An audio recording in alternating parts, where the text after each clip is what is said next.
Good day guys, and welcome back ulit sa ating channel for today's video. Yamaha Miya 5 ay nagkaroon ng overheat sa kanyang makina. So ito yung piston niya guys. Yan po ang hitsura ng kanyang piston. Grabe ang kayod. Pati ang mga oil ring nag-stop up na. Kaya resulta is ayaw umandar at biglang tumirek habang nasa biyahe. No? Di na makayanan ng makina ang kanyang pagkilos compression sa kanyang cylinder head. Pati ang kanyang cylinder block, grabing kayod na rin. Grabing hairlines, di mabilang. Yun, no? So, for today's video, guys, is nice ko share sa inyo, no? Kung magkano ang black set ng Yamaha Miya 125, no? Hindi ko man mapakita sa inyo kung paano i-assemble kasi marami na tayong beses nag-assemble at nag-upload ng Yamaha Miya 125 kung paano ito i-top overhaul. So, gusto ko lang share sa inyo, guys, kung magkano ang price ng black set complete package. Ang kanyang oil ay nagkahalaga ng 345. Yamaha Lube Blue Core 480 guys. Yon.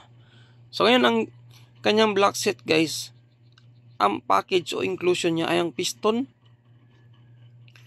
at saka piston ring. So na-install ko na rin ang piston ring at oil ring sa kanyang piston guys. Dalawang valve seal, isang pin, base gasket at saka top gasket. So, kanyang dalawang valve seal guys is package na po yan sa kanyang black set, no? Yung dalawang valve seal na yan. Kung bibili niyan bawat isa is nagkahalaga ng 90 pesos each. So, kasama na rin ang kanyang buong black. Yun.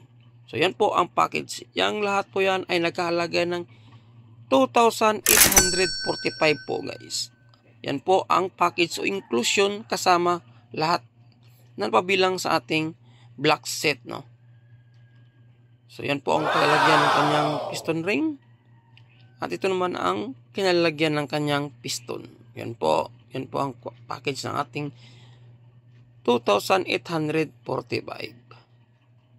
Okay. So, kita nyo naman guys, no? Kung gaano ganda ang mga original parts ng ating Yamaha.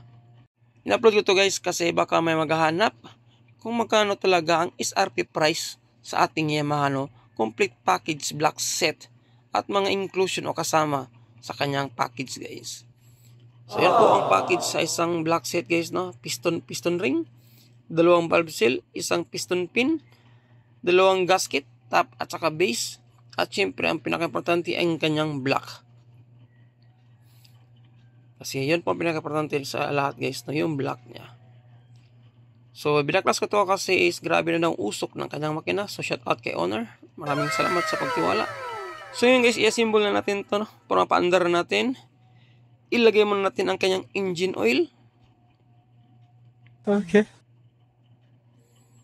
So, yan po ang kanyang engine oil guys. Kasi guys, lagi na daw silang nag-a-add ng oil every time ito ay nagbabawas, no? So, sa katagalan talaga guys na habang tumatakbo ang kanyang motor ay bigla na lang tumirik. Ito ay nagkaroon ng loss of compression. So, pandarin natin ang kanyang motor. 1 hour later. So, ito na guys, tapos natin siyang ma-assemble, no? At syempre, pandarin natin ulit na kanyang susi para marinig nyo na ang andar ng kanyang motor. So, pag umandar na ating motor guys, huwag nyo kalimutan i-check.